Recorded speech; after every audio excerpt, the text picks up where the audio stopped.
Hello guys, this is Artneil Gaming and I'm going to rank the heroes in my opinion. So, as everyone expected, the lowest rank among all the heroes is the Hero Giant. Why the Hero Giant? I use this card guys in Giant Sparky, Giant Beatdown, Giant Graveyard, and there are only a few times that the ability will be useful.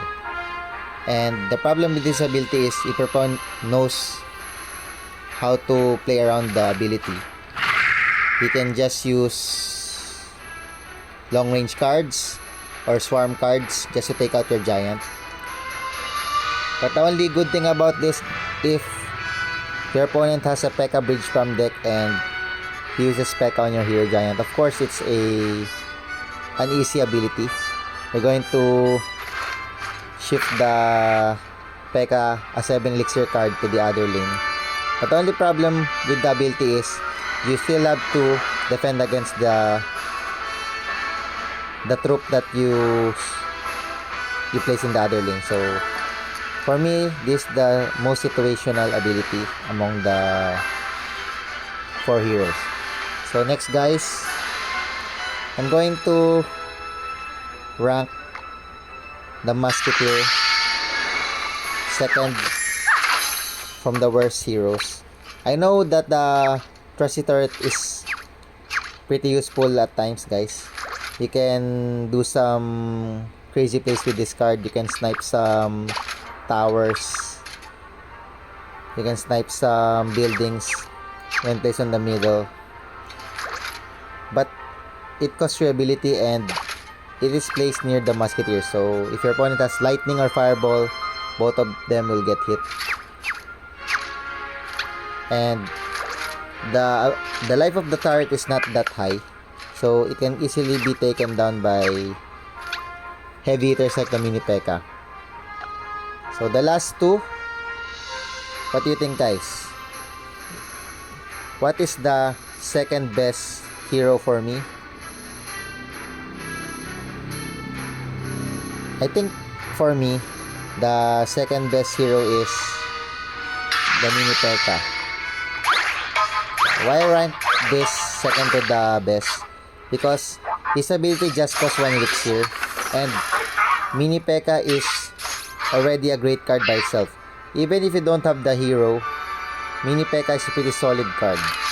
And having this ability with just 1 elixir, you sometimes can get more HP, which will allow mini P.E.K.K.A. to hit the tower.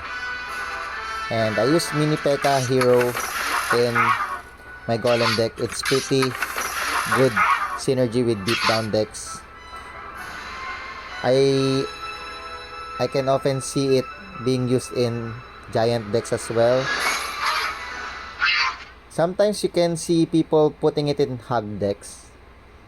So I think mini P.E.K.K.A. is very versatile card, a very good hitter. This is especially good when you're using it on defense, so that you can make a big counter push and then level him up to a higher level, so that your opponent will have a hard time taking him down. So as you all guess, the best hero is none other than the Hero Knight. Why the Hero Knight? Of course, the Triumphant Taunt is a pretty OP ability, overpowered. Why? Because you can use it in many situations. For example, you're using a hug deck.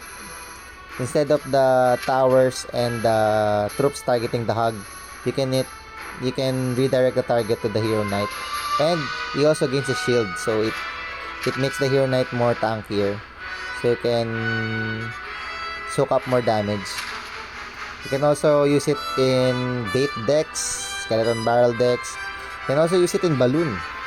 I also see some people taunting with the Hero Knight so that the balloon can get a tower hit, which will deal huge damage. And Hero Knight is only 3 elixir, so you can fit it in a lot of decks, guys. You can use it in Log Bait, Graveyard, Mortar Bait. You can also use it in X-Bow if you want. I think that some people are using it on X-Bow as well with the Hero Musketeer. So, pretty versatile card, guys. So, if you have the Hero Knight, if you're lucky enough to pull the Hero Knight, it's very good for you. Unfortunately, in my main account, I got the Hero Giant, but I got lucky and pulled the 5-star lucky drop. So, I got the Hero Musketeer. And I bought the Mini P.E.K.K.A. with the Diamond Pass. So, that's it, guys. Hope you enjoyed the video, guys. For more Clash Royale content like this, please keep on supporting Arkniel Gaming. Thank you for watching. Bye.